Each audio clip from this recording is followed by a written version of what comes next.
Nasabi ko na ito noon sa inyo, pero ang iba siguro sa inyo, nakalimutan na ito. O di kaya, ang iba hindi pa narinig ito. Alam ninyo, ang hirap makahanap ng tunay na pag-ibig, hindi ba? Kayo ba nahanap nyo na forever nyo? Yung ibang mga tao, they spend all their lives looking for that one true but elusive love. Yung iba todo dasal para mahanap nila ang kanilang one and only. Yung iba nagsisindi pa ng kandila para matagpuan nila ang kanilang sweetheart. Kailangan daw kasi tamang kulay yung kandila ang sisindihan mo para mahanap mo yun.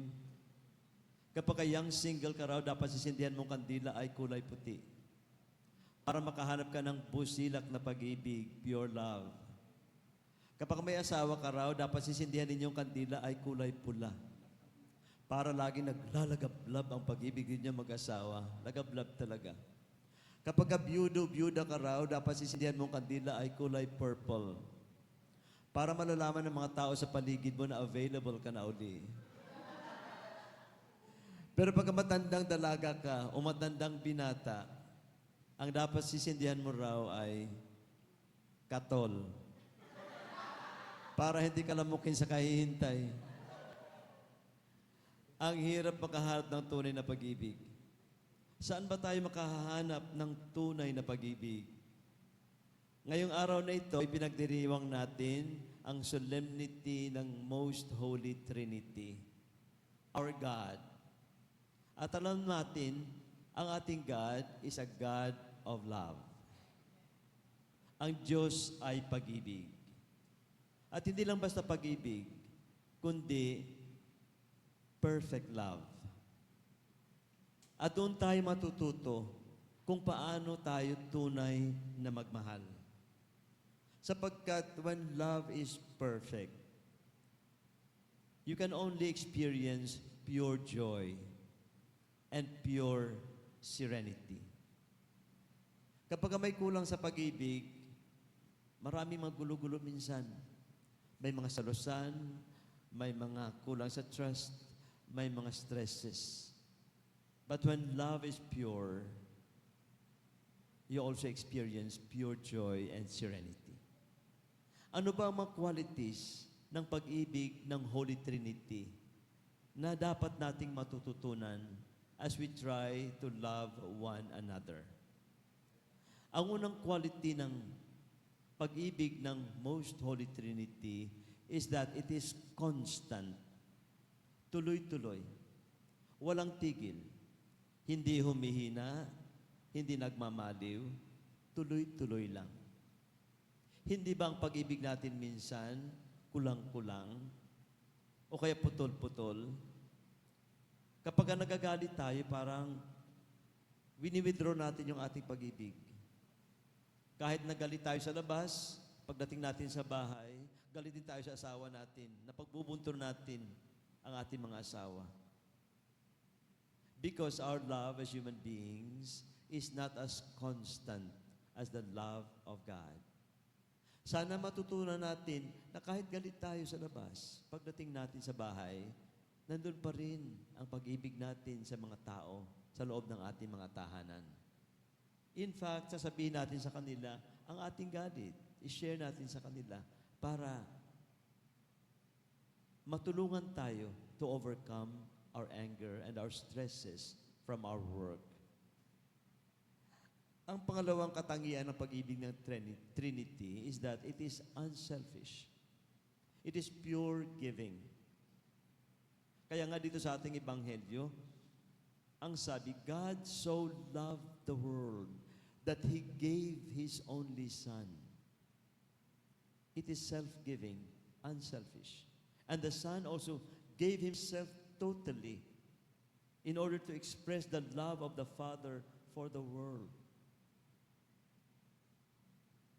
So, sa ating pag-ibig kadalasan bilang mga tao, our love is many times selfish love. We love because we want to be loved. We give because we want to receive. We help because we are thinking the people we are helping would also someday be able to help us. Ang ating pag-ibig kadalasan pakabig. Nabanggit ko rin ito sa inyo noon, Minsan pati pag-aalaga ng anak, pakabig pa rin tayo. Sasabihin natin sa anak natin, anak, mag-aaral ka mabuti ha. Igagapang ko pag-aaral mo, anak. Magtatrabaho ka anak araw-gabi para lamang makapag-aral sa magandang eskwelahan kahit mahalang bayad, anak. Sige lang, igagapang talaga kita.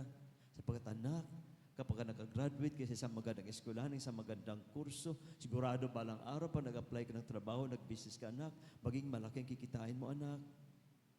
Anak, ikaw mag-aahon sa pamilya natin sa kahirapan, ha? Kinder pa lang yung bata. Kaya papasok sa school, bigat-bigat ng bag niya, lulugo-lugo siya. Kailan kaya kami makakaahon sa kahirapan? Bata pa lang stress na. Kasi tinuruanan ko paano ma-stress sa mga bata. Ganyan tayo mga tao magmahal. Ang ating pag-ibig, pakabig. Kaya, matuto tayo sa pag-ibig ng Diyos. A love that is pure giving, unselfish.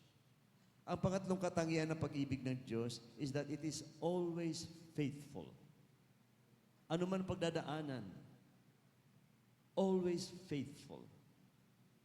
The Son was always faithful to the Father.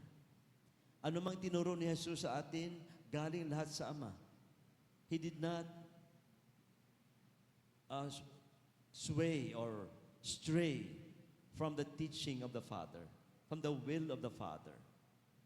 Lahat ng ginawa niya, everything is according to the will of the Father, even to the point of dying on the cross. He died because that was the will of the Father. Faithful.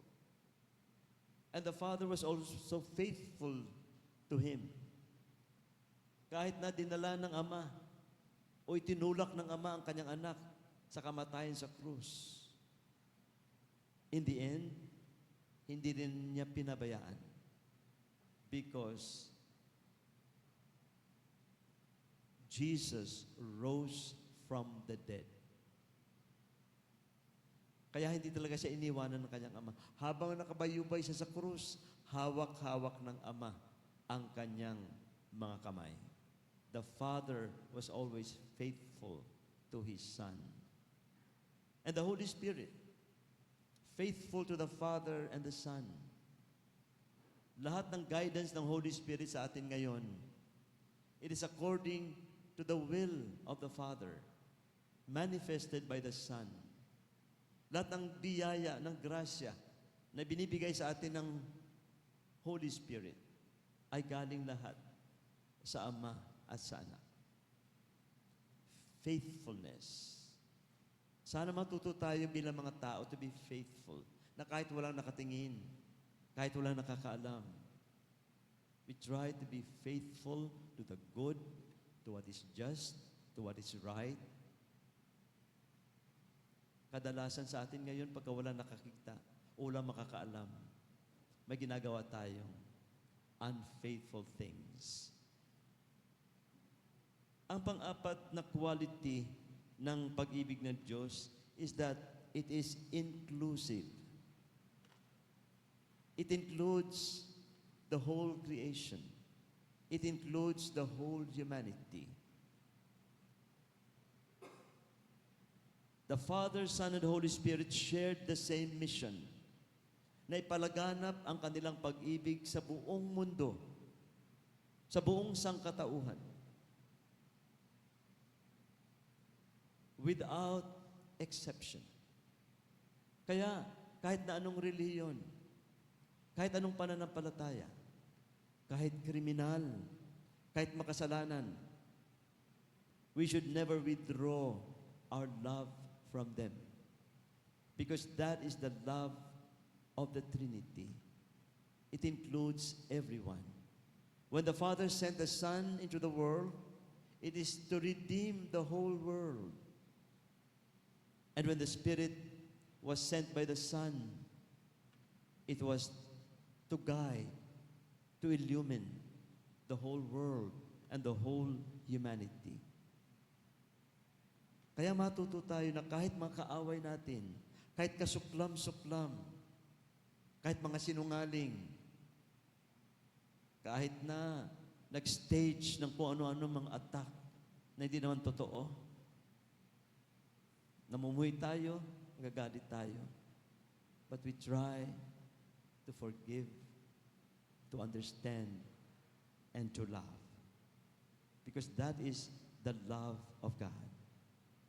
Because the mission of God is to draw all creation, all men and women, to the love of the Trinity, to the communion of the Trinity.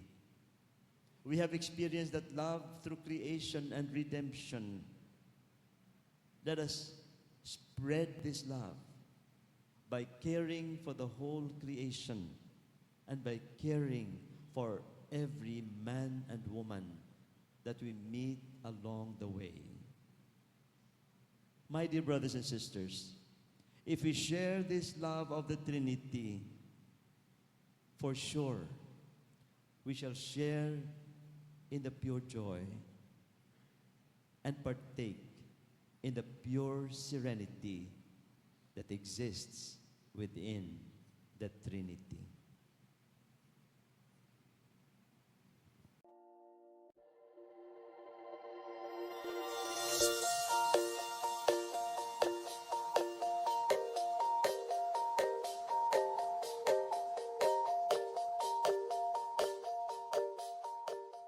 Hallelujah! Maraming salamat po sa pakikisa sa pagpapalaganap ng salita ng Diyos. Like to follow the St. Peter Community Facebook page and subscribe to the St. Peter Community YouTube channel. Don't forget to hit the bell to be notified. Thank you and God bless.